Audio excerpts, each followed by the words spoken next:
Fulfil করে, right? আচ্ছা, Android জিনিসটা আসলে দেখতে কেমন? আজকের বিতর্কের শুরুতে একটি কথা বলতে চাই, সেটা হচ্ছে আজকের এই বিতর্কটা হাইপোথেটিক্যাল কোশ্চেন।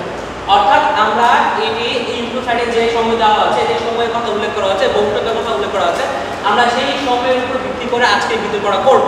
আমরা কোনো বর্তমান সময়ে পৃথিবীতে যুদ্ধ হচ্ছে কি না হচ্ছে, বর্তমান সময়ে কোন এগ্রেসিভ কোন মেন্টালিটিতে মানুষ আগে, সেই বিষয়টি আজকের বিতর্কের সাথে এই বিতর্কের সাথে রিলেভেন্ট না। অ্যান্ড্রয়েড জিনিসটা আসলে দেখতে কেমন? ফার্স্ট অফ অল আপনাকে বুঝতে হবে, এই মানুষগুলো হচ্ছে সেম ফিলিং হচ্ছে প্রকাশ করতে সক্ষম যেমনটা মানুষ করে। অর্থাৎ ধরেন আপনার ওয়ার্ল্ডে হচ্ছে গিয়ে সিম্প্যাথি, তারপর হচ্ছে রেসপেক্ট, এই ধরনের এথিক্যাল যে গুণগুলো, যেগুলো আপনার হচ্ছে ইনফো স্লাইডে অলরেডি মেনশন করা, এই গুণগুলোকে হচ্ছে তারা হচ্ছে গিয়ে এক্সপ্রেস করতে পারে। এই particular moment of the time আমরা মনে করি এই মানুষগুলো একটা পার্টিকুলার অটোনমিকে হোল্ড করে। আমাদের হচ্ছে এখন হিউম্যান রিপ্রোডাকশন দরকার না, আমরা বিশ্বাস করতেছি আমাদের হচ্ছে গিয়ে অনেক পাওয়ার দরকার, অনেক ক্ষমতা দরকার। আমরা মনে করি আমাদের তারপর হচ্ছে মানুষ মেরে ফেলা, এই কেসগুলোতে আমরা হচ্ছে দ্বিধাবোধ করতেছি না।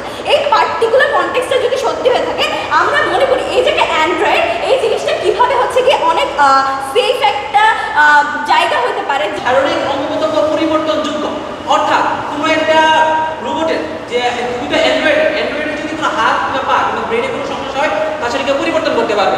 এখন কথা হচ্ছে তাহলে তারা তো ধরতে গেলে একবার অমর হয়ে যাবে, তাদের তো মৃত্যু কিংবা সে ব্যথা অনুভূতি নেই। তাহলে তারা যদি কোনো ক্রাইম করে, সেই ক্রাইমের পানিশমেন্ট আপনি কীভাবে দেবেন, সেই ক্রাইমটাকে কীভাবে আপনি হ্যান্ডেল করবেন? অর্থাৎ তাদের তো আপনার ইকুয়াল রাইটস আপনি এনশিওর করবেন। এখন আপনারা নিজে বলতেছেন যে আপনার ইকুয়াল রাইটস বা তাদেরকে আপনি নাগরিক দেবেন, অর্থাৎ তাদের ইকুয়াল রাইটস আপনি এনশিওর করবেন। আপনি আবার তাদেরকে দিয়ে আপনার জন্য যে কাজগুলো রিস্ক, সেই কাজগুলো তাদেরকে দিয়ে করাবেন। অর্থাৎ তাদের প্রতি আপনারা একটা আনজাস্টিস করতেছেন। তো এই আপনি তাদের প্রতি যে অন্যায় আচরণটা করতেছেন, তো তাদের মধ্যে যে হিউম্যান সিস্টেম, যাদের মানসিক ট্রমাতে ভুগবে, সেই ট্রমার যে রেজাল্ট বের হবে, সেটা আমাদের হিউম্যান কাইন্ডের জন্য কতটুকু ভয়ানক হবে সেটা একটু করে দেখা যাচ্ছে। আমরা আসলে এটা জাতীয় পর্যায়ের একটি প্রোগ্রাম আয়োজন করছি, যেখানে হচ্ছে সারা বাংলাদেশ থেকেই বলা যায় বিভিন্ন ইনস্টিটিউশন অংশগ্রহণ করেছে। অ্যাপ্রক্সিমেটলি যদি আমি সংখ্যায় বলতে চাই, অ্যারাউন্ড 64টি দল সারা বাংলাদেশ থেকে বিভিন্ন স্কুল কলেজ পর্যায়ের ইনস্টিটিউশনাল দল এখানে অংশগ্রহণ করছে। সো জাতীয় পর্যায়ের একটি এ ধরনের জাতীয় পর্যায়ের আয়োজন বলতে গেলে ঢাকা কলেজ বা ঢাকা কলেজ ডিবেটিং সোসাইটি দেখা যায় নিয়মিতই আয়োজন করে। তো তারই ধারাবাহিকতায় 2025 সালে হচ্ছে আমরা টিবিডির সাথে হচ্ছে যৌথ প্রযোজনে এই বিতর্ক যে প্রতিযোগিতাটি, জাতীয় পর্যায়ের বিতর্ক প্রতিযোগিতাটি, সেটি আয়োজন করছি। আজকে আমাদের যে আয়োজনটা 2 দিনব্যাপী টিবিডি এবং Dhaka college debating society collaboration করে করতেছে।